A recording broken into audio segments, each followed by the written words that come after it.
kids, it's hard to have anything nice. Well, today it's springtime and it's time for some spring cleanup. As you saw, I had some young deer tear down my hemp rope. So today I thought I'd bring you along. I'm going to do some spring cleanup here in my micro plot. Now you might remember this plot from 2, maybe 3 years ago. I brought a micro tiller in here and just worked up this small area. I then planted some clover and made a mock scrape, hanging that hemp rope directly over the mock scrape.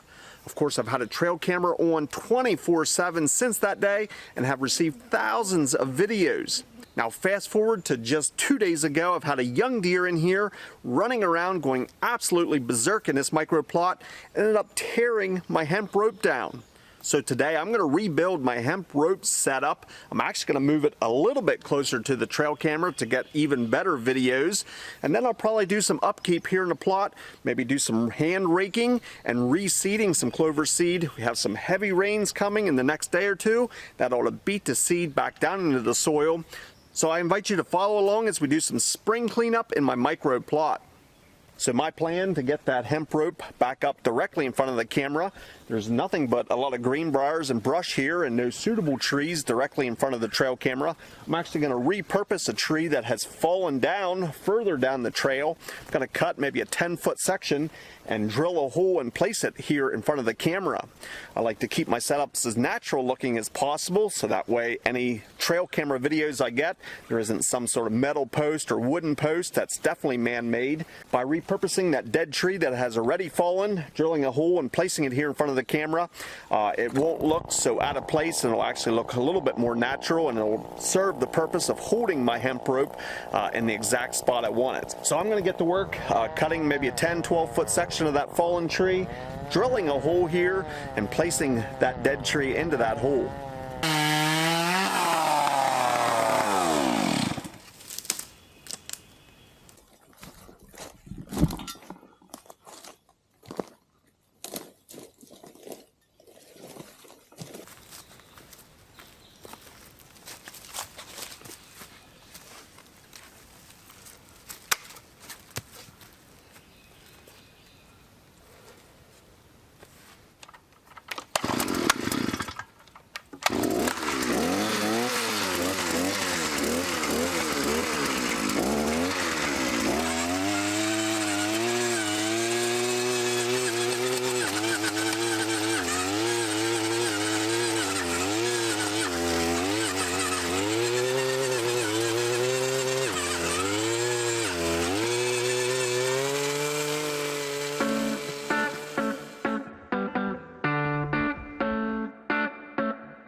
I see no reason why that won't work. I'm simply going to take the hand rake now, work up some ground directly underneath that.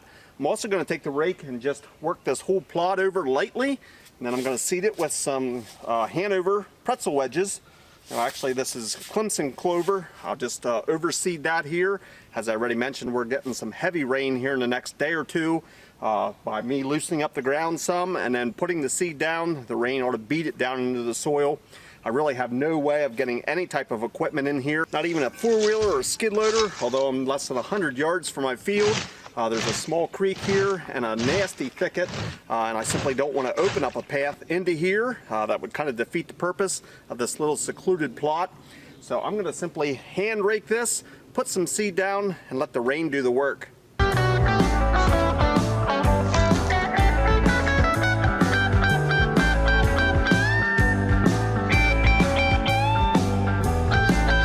So with a little sweat and some elbow grease, my micro food plot should be good for another year. I'll come back in here in the summer with a weed eater and help keep after the weed control.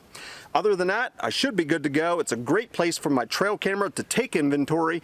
I get some great videos over the scrape here. I have 2 different deer trails converge right to this spot. Now I do want to stress that a plot this size will not feed a herd of deer. It is not a food plot per se. They will not get a significant amount of feed off of this small plot. In fact, a plot this size is barely big enough to feed my local rabbit population. It seems in this micro plot between the rabbits and the groundhogs, they can pretty well keep this clover mowed down. The deer come in here and of course they'll nibble, but you're not going to feed any substantial amount of deer with a plot this size. I just find it's a nice little opening and a staging area before they actually head out into the ag fields. And as I mentioned, a couple of trails converge here, and it makes a nice little green opening that the animals will stop and give my trail camera time to get that perfect shot. So now I'd love to hear from you. Do you have any micro food plot plans for this year? Do you have any upgrades or some maintenance that needs done? Do you operate trail cameras over your food plots? If so, I'd love to hear your plans. Please put them down in the comments section. I want to thank you for watching, and we'll see you in the next video.